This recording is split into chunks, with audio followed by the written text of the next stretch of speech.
Have you ever sat in silence after a phone call with your child, staring at the wall and wondering, when did things change?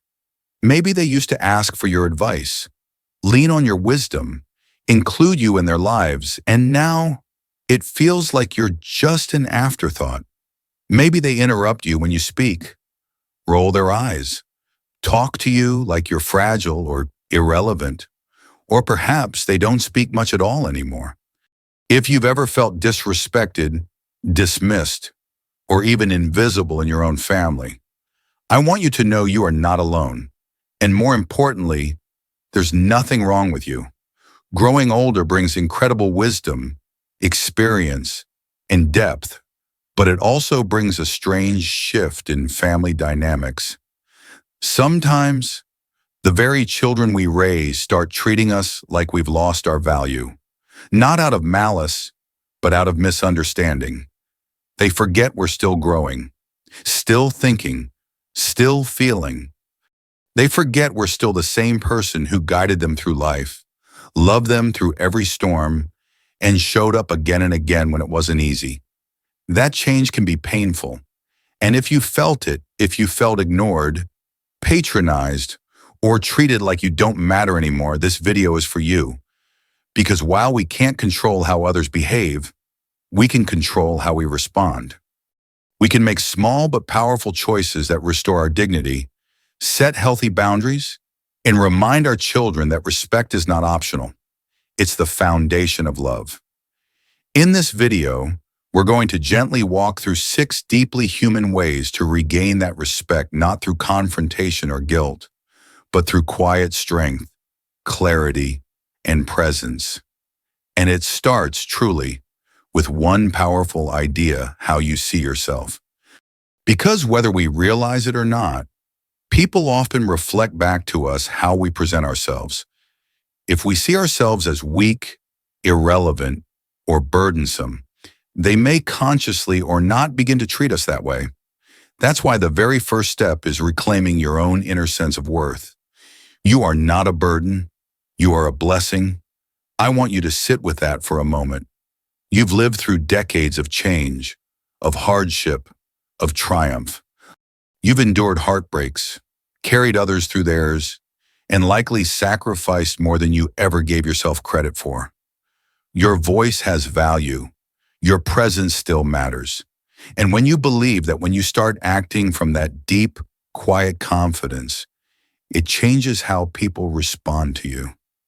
A woman I once knew, Eleanor, had 3 grown children. 2 of them barely called, and when they did, they were quick, distracted, and sometimes even rude. She felt hurt but didn't know how to bring it up. Until one day, she decided to stop waiting for them to give her respect and start treating herself with it. She stopped apologizing for speaking her mind. She stopped over-explaining her decisions or making herself smaller.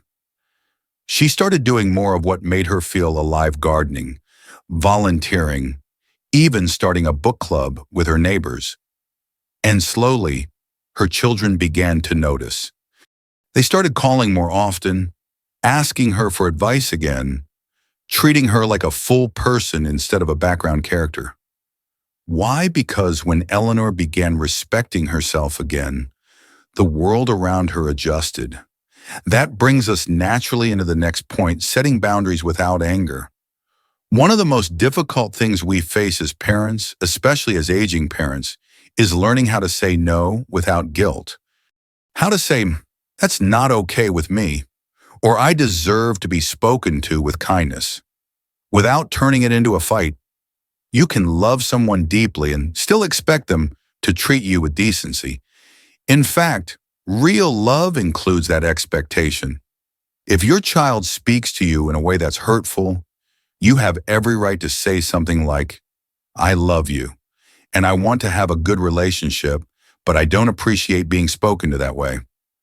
Let's try again when we're both calmer." You don't have to shout. You don't have to argue. Just state your boundary with calm, loving firmness, and then step back. Let them feel the weight of it. There's an incredible power in setting a boundary and not backing down. I remember one man, Peter, who told me his adult son had developed a habit of calling him only when he needed something: money, favors, babysitting, and whenever Peter brought it up, his son would say, "You're retired, you have time." Eventually, Peter sat him down and said, "I love helping when I can, but I'm not just here to fill gaps in your schedule. I have a life of my own, and I need you to respect that." At first, his son was upset, but over time, he started calling just to talk, just to check in. The tone of their relationship shifted because Peter set a line and stuck to it. Boundaries are not walls. They are doors. Doors that teach people how to enter your life with care. Now, as we move forward, keep this in mind. Regaining respect is not about demanding it with a raised voice or a hurt heart. It's about showing up as your fullest self, clear, calm, and rooted in your own worth. Because when your children see that, they remember. They remember the strength that raised them. They remember the voice that once guided them. And they begin to meet you again, not as a dependent, not as an obligation, but as a human being. And that's where the healing starts. Let's take this journey one step at a time. Because if you've ever felt unseen, unheard, or unappreciated, you deserve more.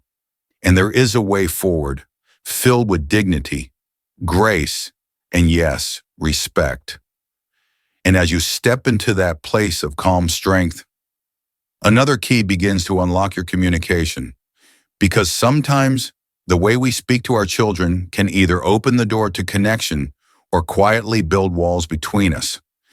And the third way to regain respect is by learning to speak with clarity, not emotion. Now, that doesn't mean hiding your feelings, quite the opposite.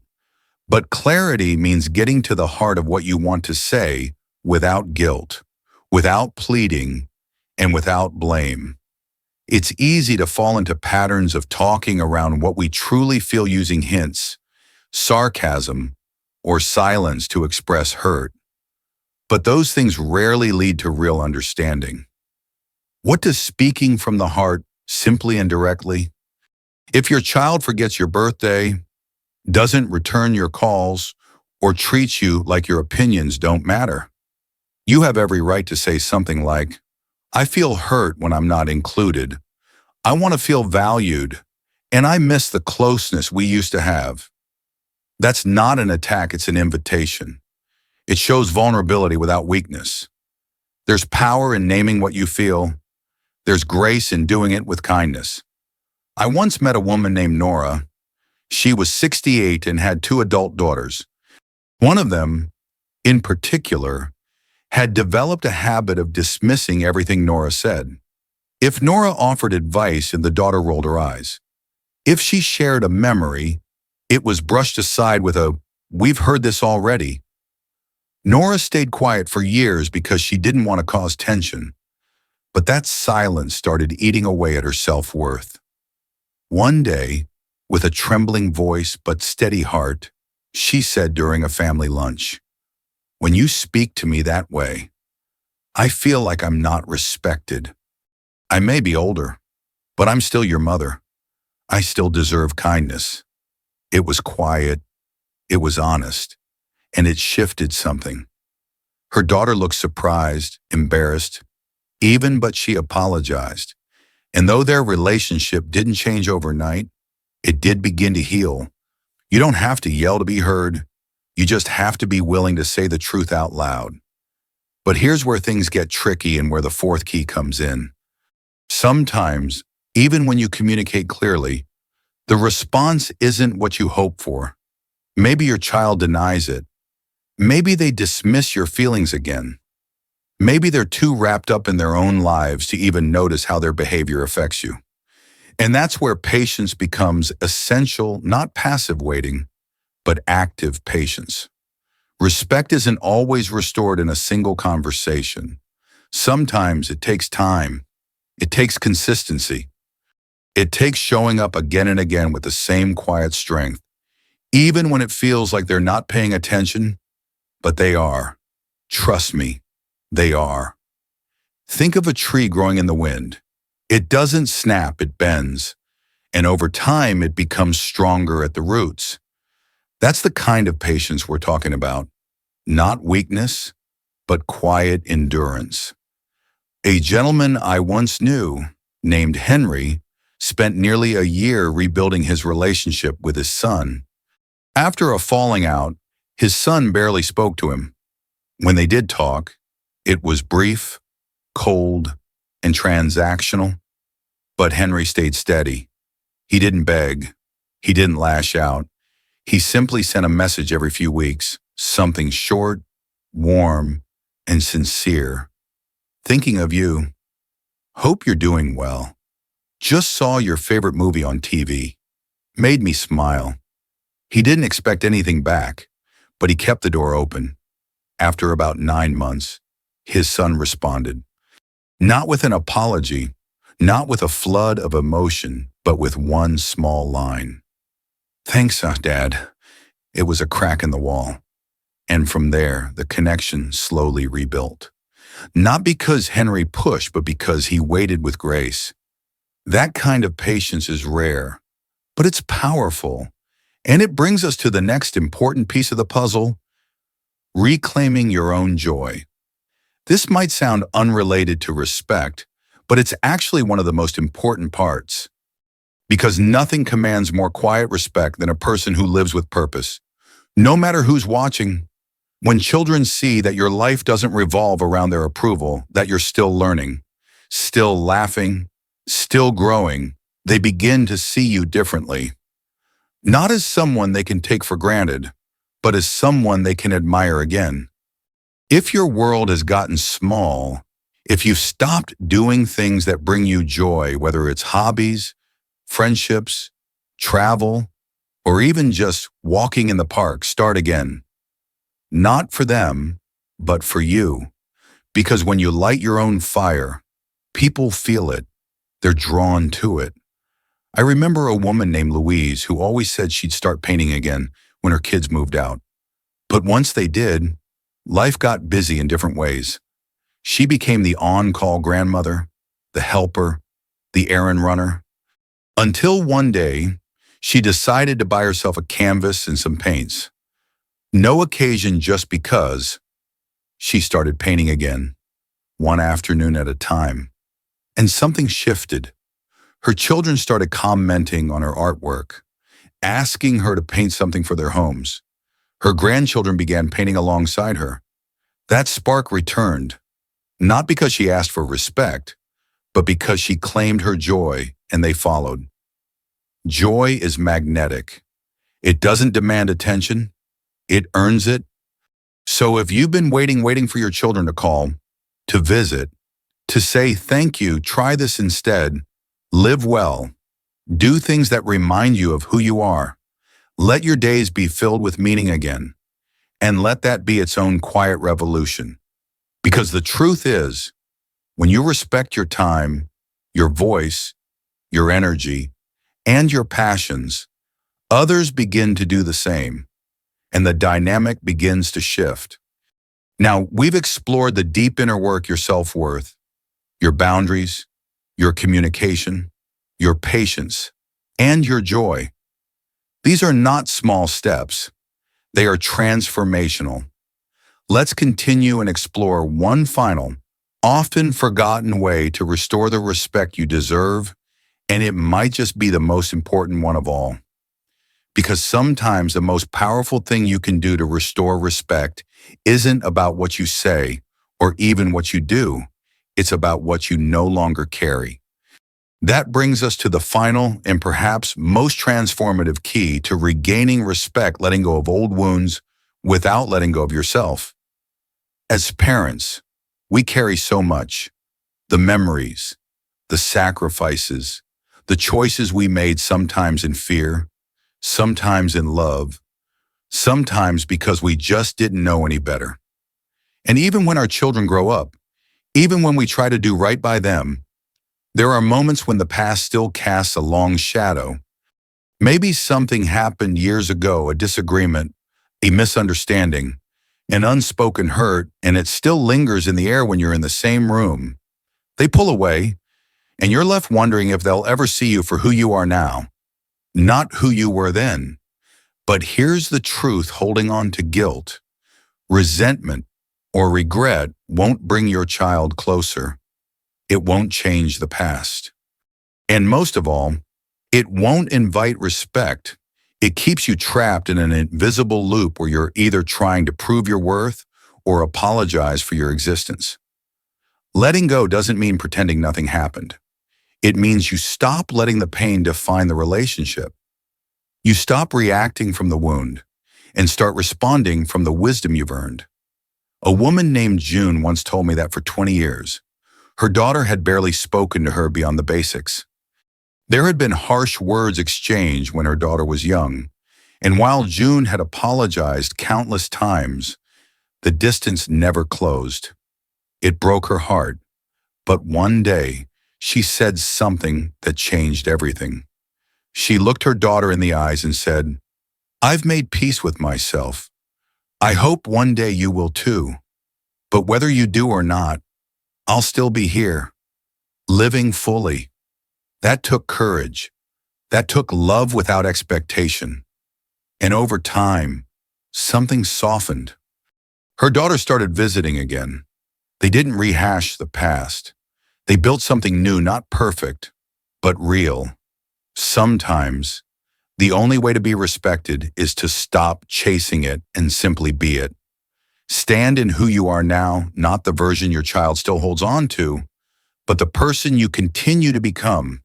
Letting go also means refusing to let disrespect define your worth.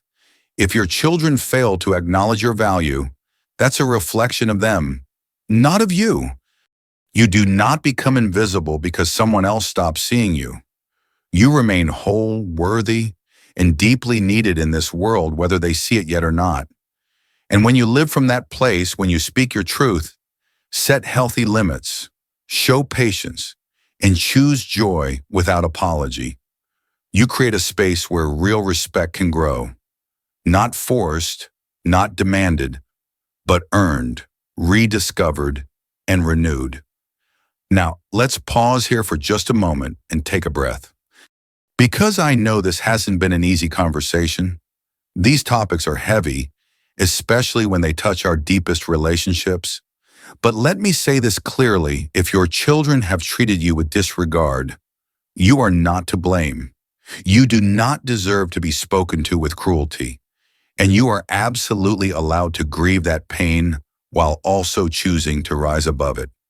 You may not be able to change their behavior overnight, but you can change how you respond to it.